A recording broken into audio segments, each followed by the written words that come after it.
አሜሪካ $400 ሚሊዮን የሚያወጣውን አውሮፕላን ከኳታር ተረከበች። የአሜሪካ መንግስት ለፕሬዝዳንት ትራምፕ መጓጓዣነት የሚውል ቦይንግ 747 ቅንጦት አውሮፕላን ከኳታር በስጦታ መልክ መረከቡን አስታውቋል። ታዲያ ይሄ ወደ $400 ሚሊዮን የሚያወጣው አውሮፕላን የሚበር ቤተ መንግስት ተብሎ ተሰይሟል። የአሜሪካ መከላከያ ሚኒስቴር ዋና መስሪያ ቤት ፔንታጎን ዋና ቃል አቀባይ ሲያም ፓርኔል በሰጡት መግለጫ በሁሉም የፌዴራል ህጎችና መመሪያዎች መሰረት የኳታርን ስጦታ ተረክበናል ብለዋል። የአሜሪካ ፕሬዝዳንት የሚጓጓዙበት አውሮፕላኑ ትክክለኛ የደህንነት እርምጃዎችንና የተግባር ተልዕኮ መስፈርቶችን ማሟላቱን ለማረጋገጥ እንደሚሰራ ገልጸዋል። ሰላም ጤና ይስጥልኝ የታማኝ መረጃ የዘወትር ተከታታዮች እንደምን ቆያችሁ? ይህ ከሀገር ውስጥና ከሀገር ውጭ የሚከሰቱ ዕለታዊ መረጃዎች የሚደመጡበት ታማኝ የዜና ምንጭ ነው። ሰብስክራይብ በማድረግ ቤተሰብ ይሁኑ። እንዲሁም ዘወትር የምንለቃቸው ዘገባዎች እንዲደርሱ የደውል ምልክቱን ይጫኑ።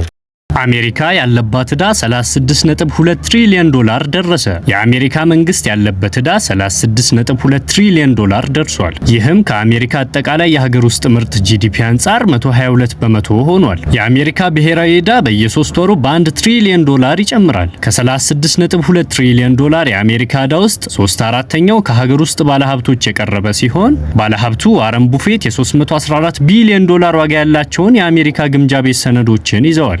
አሜሪካ ካለባት ብድር ውስጥ 9.05 ትሪሊዮን የያዙት ከአሜሪካ ውጭ ያሉ አካላት መሆናቸውን አልጀዚራ ዘግቧል። ከዚህ ውስጥ የጃፓን፣ የዩናይትድ ኪንግደም፣ የቻይና ባለሀብቶችና ተቋማት ከፍተኛውን ድርሻ ይዘዋል።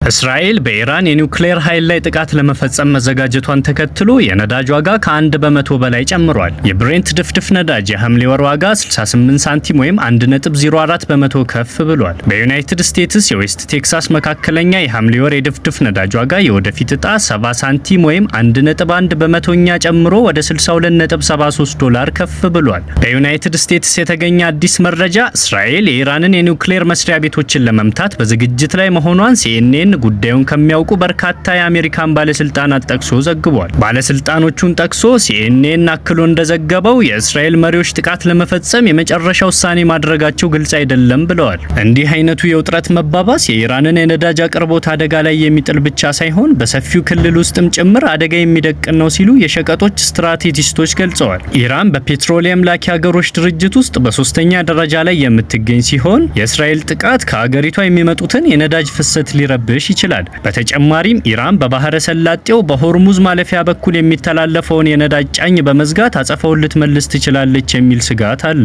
በዚህም ሳውዲ አረቢያ፣ ኩዌት፣ ኢራቅና የተባበሩት አረብ ኤሚሬቶች ድፍድፍ ዘይትና ነዳጅ ወደ ውጭ መላክ እንዳይችሉ ያደርጋል።